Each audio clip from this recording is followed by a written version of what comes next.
अक्सर हमारे बड़े बुजुर्ग कहते हैं कि देर रात को सफ़र नहीं करना चाहिए, क्योंकि रातों को हमारा मन और आंखें हमें भ्रमित कर देते हैं। हम ऐसी ऐसी चीज़ों को सच मान लेते हैं जो इस दुनिया की होती ही नहीं, और फिर हम एक ऐसे चक्र में फंस जाते हैं जिससे मरने के बाद भी कभी मुक्ति नहीं मिलती। ऐसा ही कुछ हुआ सुधाकर के साथ। नमस्कार दोस्तों, स्वागत है आपका डार्क टेल में। और आज हम बात करने वाले हैं जलगांव पुणे बस की। यह बात तकरीबन 15 साल पुरानी है। सुधाकर जलगांव का ही रहने वाला एक 26 साल का लड़का था और वह पुणे के एक प्राइवेट कंपनी में जॉब करता था। उसे वहाँ जॉब करते हुए तकरीबन 6 साल हो चुके थे। वो ज़्यादातर पुणे में ही रहता था, जहाँ पर उसने किराए से एक फ्लैट ले रखा था, और वह कम ही जलगांव आता था, साल में एक आध बार, और वो भी दिवाली के समय। लेकिन इस बार वो मई के महीने में छुट्टी लेकर जलगांव आया हुआ था, और आने की वजह ये थी कि उसके शादी के लिए रिश्ते आए हुए थे। कुछ एक दो रिश्ते पसंद भी थे और वहीं पर बात चल रही थी, और सब कुछ अगर ठीक रहा तो इस दिवाली तक शादी करने की भी उसकी तैयारी थी। सुधाकर जलगांव कुछ 15 दिनों तक रुका। जब उसकी छुट्टी खत्म हुई तो पुणे जाने के लिए निकला। उस रात उसकी बस तकरीबन 11 बजे की थी, लेकिन कुछ काम का बहाना करके वह घर से रात 8 बजे ही निकल गया। दरअसल उसे शराब पीने का शौक था, या यूँ कहे कि उसे लत थी। जब वह पुणे में अकेला रहता था तो हफ्ते में एक दो बार तो वो शराब पीता ही था, क्योंकि उसे वहाँ रोकने टोकने के लिए कोई नहीं था। लेकिन इन 15 दिनों में वो अपने फैमिली के साथ था, तो उसे शराब पीने का कोई मौका नहीं मिला। लेकिन आज जब वो जलगांव से जाने वाला था तो उसने सोचा जाते वक्त क्यों ना दोस्तों के साथ पार्टी की जाए। वो अपने दोस्तों को लेकर बस स्टैंड के पास ही के एक बार में जाकर बैठ गया। उन्होंने वहाँ चिकन और दारू मंगवाई और पार्टी करने लगे। दोस्तों के साथ हंसी मजाक करते हुए वक्त की ओर उसका ध्यान ही नहीं गया, और जब उसने घड़ी देखी तो उसमें 11 बज चुके थे। उसकी बस का समय हो चुका था। वो हड़बड़ाहट में अपने दोस्तों से वही विदा लेते हुए बस स्टैंड की ओर दौड़ा, लेकिन जब तक वो वहाँ पहुँचता बस निकल चुकी थी और बस स्टैंड पूरी तरह से खाली था। अब वहाँ ना तो कोई स्टाफ मौजूद था और ना ही कोई प्रवासी। कुछ एक दो लोग थे जो वेटिंग रूम में सो रहे थे। वो ऐसे ही अगली बस के बारे में जानने के लिए यहाँ वहाँ घूमने लगा और लोगों से पूछने लगा। उसे यहाँ वहाँ घूमता देख एक रिक्शा वाला उसके पास आया। कहाँ जाना है भाई? उस रिक्शा वाले ने पूछा, जिस पर सुधाकर ने कहा, कुछ नहीं, पुणे जाना था, बस निकल गई, अब पता नहीं अगली बस कब है, इंक्वायरी काउंटर पर भी कोई नहीं है। अरे भाई, अभी अभी जो बस यहाँ से गई है वह इस डेपो की आखिरी बस थी। अब पुणे तो क्या, कहीं पर भी जाने के लिए कोई बस नहीं है। हाँ, सुबह 5 बजे एक बस है जो नासिक से होते हुए पुणे जाती है। तब तक तुम चाहो तो एक लॉज में रुक सकते हो, मैं तुम्हें वहाँ पहुँचा दूंगा, वो ज़्यादा महंगी भी नहीं है। अरे नहीं नहीं, सुधाकर ने कहा, मैं यही बस स्टैंड पर रुक लूँगा, धन्यवाद। और इतना कहकर वो बस स्टैंड के वेटिंग रूम की ओर चल पड़ा। उसे लग रहा था कि वो रिक्शा वाला उससे झूठ बोल रहा है ताकि वो उससे भाड़ा और लॉज वाले से कमीशन वसूल सके, क्योंकि उसे याद था कि कुछ सालों पहले वो ऐसे ही आधी रात को एक बस से पुणे गया हुआ था। हालांकि अब उसे उस बस का सही से टाइमिंग नहीं मालूम था कि वो कितने बजे की थी, और अब तो उसने शराब भी पी रखी थी, तो वो घर भी नहीं जा सकता था। इसलिए वो उसी बस का इंतज़ार करते हुए यहाँ वहाँ घूमने लगा। उसने तय किया कि वो कुछ देर उस बस का इंतज़ार करेगा, और अगर बस ना भी आए तो सुबह के 5 बजे की बस तो है ही, वही किसी बेंच पर बैठकर रात निकाल लेगा, क्योंकि 5 बजने में समय ही कितना बचा था। इसके बाद सुधाकर उस बस का इंतज़ार करते हुए यहाँ वहाँ घूमने लगा और समय बिताने लगा। देखते ही देखते रात के 1 बज गए, लेकिन कोई बस नहीं। अब तो वो भी समझ गया कि उसे उसी बस स्टैंड पर रात गुजारनी पड़ेगी, और शायद इसके लिए वो मन ही मन तैयार भी था। अब तो उसे नींद भी आने लगी थी। वह सोना चाहता था। लेकिन तभी डेपो से हेडलाइट की एक रोशनी आई। कोई तो बस थी जो चालू हुई थी, जिसे सुधाकर ने देखा। वह ऐसे ही जिज्ञासावश उस बस के पास गया और देखा कि उस बस के बोर्ड पर लिखा था जलगांव पुणे बस। वह मन ही मन खुश हो गया। अब उसे स्टैंड पर रात नहीं गुजारनी पड़ेगी। लेकिन जब उसने कुछ एक दो लोगों से पूछा तो सबने कहा था कि अब कोई बस नहीं है। इसलिए तसल्ली के लिए उसने उस ड्राइवर से पूछा, क्या यह बस पुणे जाने वाली है? तो इस बात पर उस ड्राइवर ने सिर्फ हाँ में सिर हिलाया। इसके बाद वह अपनी बैग लेकर बस में चढ़ गया। वह शायद पहला ही प्रवासी था, क्योंकि बस पूरी तरह से खाली थी। लेकिन उसे क्या, उसे तो बस आराम से बैठना था। उसने एक अच्छी सी सीट देखी और उस पर बैठ गया। कुछ देर बाद गाड़ी धीरे धीरे कर भरने लगी। उसमें कई सारे पैसेंजर बैठने लगे। एक बुजुर्ग कपल, एक औरत जिसके साथ 3 बच्चे थे, एक लड़का और एक लड़की जिनकी शायद से नई नई शादी हुई थी। ऐसे ही तकरीबन 12-13 लोग उस बस में चढ़ गए। बस के अंदर पूरी तरह से अंधेरा था, तो किसी का भी चेहरा साफ साफ दिखाई नहीं दे रहा था। लेकिन चहल पहल से समझ आ गया कि बस लगभग भर चुकी थी। सुधाकर को वहाँ बैठे एक बात अजीब सी महसूस हुई। उस बस के अंदर इतने लोग होने के बावजूद भी वहाँ काफ़ी खामोशी थी। कोई भी किसी से बात नहीं कर रहा था।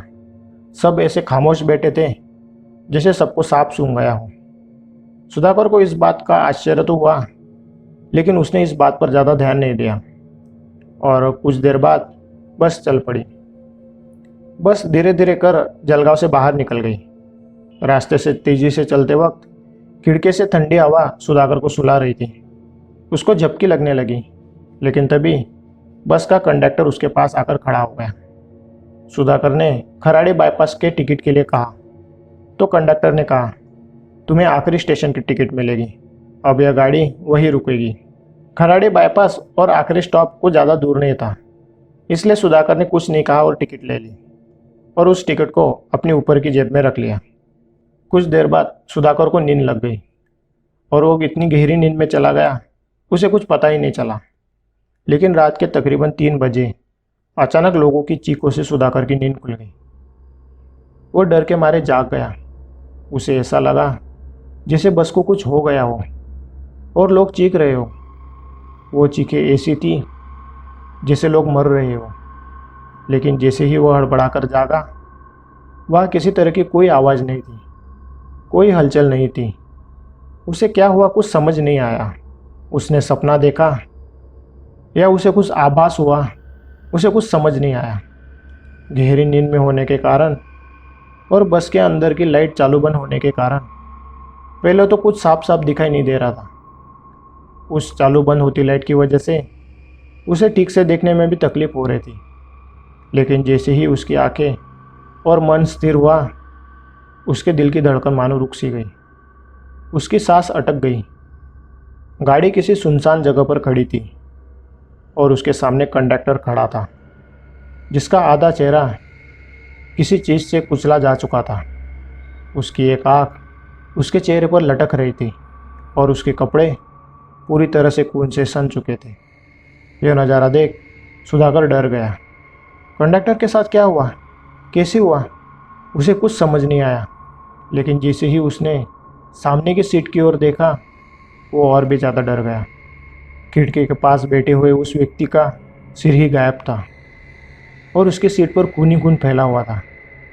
सुधाकर डर के मारे खड़ा हुआ, लेकिन एक और डरावना दृश्य देखकर उसकी सांस अटक गई। ड्राइवर अपनी सीट से उठकर उसकी ओर आ रहा था। उसकी गर्दन बीच में से आधी कट चुकी थी और वो एक तरफ झुक गई थी। उसके शरीर पर कांच ही कांच धंसे हुए थे और उसके कपड़े भी पूरी तरह से खून से सने हुए थे। सुधाकर यह देख काफ़ी ज़्यादा डर गया। उसे क्या हुआ कुछ समझ नहीं आया। वो कैसे भी करके बस से बाहर निकलना चाहता था, लेकिन उसकी बाजू वाली खिड़की पर लोहे की रॉड लगी हुई थी, जिस वजह से वो वहाँ से भाग नहीं सकता था। दरवाजे के पास कंडक्टर और ड्राइवर खून से लथपथ खड़े थे, इसलिए वो बस के पिछले भाग की ओर भागा। लेकिन पीछे भागते वक्त उसने देखा कि बस के अंदर कोई भी जिंदा इंसान नहीं था। सब कटे फटे और खून से सने हुए थे। किसी का सिर फट चुका था तो किसी की गर्दन मुड़ चुकी थी और हर कोई खून से लथपथ था। बस की फर्श से लेकर छत तक हर तरफ खून ही खून था। लेकिन हाँ, कोई भी वहाँ चीख या चिल्ला नहीं रहा था। सब खामोशी से बैठकर सुधाकर को देख रहे थे। सुधाकर डर गया। उसे एहसास हो गया कि वो किसी अनजान और डरावनी जगह पर फंस चुका है। वह अपनी जान बचाने के लिए बस के आखिरी सीट की ओर जा पहुंचा, जहां एक बड़ी सी कांच की खिड़की थी। वह बाहर निकलने के लिए अपने हाथों से उस खिड़की की कांच को तोड़ने की कोशिश करने लगा। जोर जोर से उस पर हाथ मारने लगा और चिल्लाने लगा, मदद के लिए पुकारने लगा। लेकिन गाड़ी एक ऐसी सुनसान जगह पर खड़ी थी जहाँ से बाहर पूरी तरह से अंधेरा था। सुधाकर अपनी जान बचाने के लिए उस कांच को तोड़ने की कोशिश करने लगा और जब उसने पीछे मुड़कर देखा तो सारे मरे हुए लोग अपनी अपनी सीट से खड़े होकर उसकी ओर बढ़ रहे थे। सुधाकर का दिल तेजी से धड़कने लगा और उसकी सांस भी ऊपर नीचे होने लगी। उसके हाथ पैर कांपने लगे, जिस वजह से कांच तोड़ते वक्त उसका जोर नहीं लग रहा था, लेकिन फिर भी वो तोड़ने की नाकाम कोशिश कर रहा था। ये तभी किसी ने उसका पैर पकड़ा और उसे खींचते हुए बस के मझले भाग में ले गया। बाकी मुर्दा लोग धीरे धीरे कर उसके पास घेरा बनाकर खड़े हो गए और उसे दबोचने लगे। उन मरे हुए लोगों का खून सुधाकर के शरीर और चेहरे पर गिर रहा था, जिससे वो खून से नहा रहा हो। और धीरे धीरे उसकी सांस अटकने लगी और फिर अचानक उसकी आंखों के सामने अंधेरा छा गया। सुबह तकरीबन 9 साढ़े 9 बजे शनिवार पेट पुलिस चौकी पर फ़ोन आया, जिसमें हवलदार विजय को बताया गया कि बस डिपो की एक बस में एक आदमी बेहोश मिला है। उसके बाद विजय अपने साथी चंद्रकांत को लेकर बस डिपो गया, जहां एक पुरानी जंग लगी टूटी फूटी बस के अंदर सुधाकर बेसुध होकर पड़ा हुआ था। उसके सिर पर चोटों के निशान थे और कपड़ों पर धूल मिट्टी लगी हुई थी, जैसे उसे वहां घसीटा गया हो। उसके बाद विजय ने एम्बुलेंस का इंतजाम कराकर उसे अस्पताल पहुंचाया। जब सुधाकर को होश आया तब उसने उस रात घटी सारी बातें हवलदार विजय और चंद्रकांत को बताई। उन्होंने उसकी बात को सुना और फिर वो बाहर आ गए। उनके साथ डिपो का एक कर्मचारी भी मौजूद था, जिसने बाहर आते ही कहा, साहब, मुझे लगता है कि वह आदमी सच बोल रहा है। वह हमें जिस बस में मिला है वो वही जलगांव पुणे की बस थी, जिसका 3 साल पहले भीषण हादसा हो गया था। और वह हादसा इतना भीषण था कि उस हादसे में उस बस का ड्राइवर और कंडक्टर सहित सारे प्रवासियों के चिथड़े उड़ गए थे। कर्मचारी की बात सुनने के बाद चंद्रकांत को भी सुधाकर की बात पर भरोसा होने लगा। लेकिन तभी विजय ने कहा, अरे कहाँ तुम इस शराबी की बातों में आ रहे हो? तुमने देखा नहीं उसने कितनी शराब पी रखी थी? इस पर चंद्रकांत ने कहा, नहीं विजय, मुझे नहीं लगता कि वो झूठ बोल रहा है या शराब के नशे में बोल रहा है। अगर वो शराबी झूठ बोल रहा है या नशे में है तो रात के 1 बजे बस का निकलना, 3 के करीब उसका एक्सीडेंट हो जाना जैसी बातों को उसने कैसे बताया? और तो और जलगांव से यहाँ तक वो उस बस में आया कैसे? अरे भाई, वो कोई जलगांव से यहाँ आया हुआ नहीं है। डिपो का वो एक कबाड़ खाना है, जहाँ वो जंग लगी पुरानी कबाड़े बसें पड़ी हुई रहती है। वह जुआरी और शराबियों का अड्डा है। रात को कई सारे शराबी वहाँ इकट्ठा होते हैं। ये भी वही शराब पीने गया होगा और किसी ने उसे इस बस के बारे में बताया होगा। वही बकबक वह अपने साथ कर रहा है, या फिर जुआरियों ने उसे पीटा होगा और कोई कार्रवाई ना हो इसलिए सुनी सुनाई कहानी वो हमें बता रहा है। उसे ठीक होने दो, उसके बाद उसे उल्टा लटका कर 2 डंडे पड़ेंगे तो सब सच बाहर आ जाएगा। अभी के लिए उसे छोड़ दो, इससे भी ज़्यादा ज़रूरी काम है हमारे पास। इसके बाद विजय और चंद्रकांत चौकी के लिए निकल गए और बस का कर्मचारी अपने डिपो। लेकिन उसी दिन दोपहर के 3 बजे विजय को फिर से अस्पताल से फ़ोन आया कि डिपो के अंदर जो आदमी बेहोश मिला था उसकी हार्ट अटैक से मौत हो गई है। इसके बाद विजय फिर से अस्पताल में गया। उसने सुधाकर के घर वालों का पता निकालने के लिए उसके बैग और उसके कपड़ों को खंगाला। तब शर्ट की ऊपरी जेब में विजय को एक टिकट मिला, जिस पर लिखा हुआ था आखिरी स्टॉप। रात के तकरीबन 1 बज रहे थे और रोज की ही तरह जलगांव डिपो के अंदर एक बस शुरू हुई। जिसके अंदर एक एक कर यात्री चढ़ने लगे, जिसमें अब सुधाकर भी था। वो वैसे ही खामोशी से चढ़ा जैसे बाकी लोग चढ़े, और वह अपनी सीट पर बैठ गया। कुछ देर बाद गाड़ी डिपो से निकलकर अपने आखिरी स्टॉप की ओर निकल पड़ी, हर रोज़ की तरह पूरे 15 सालों से।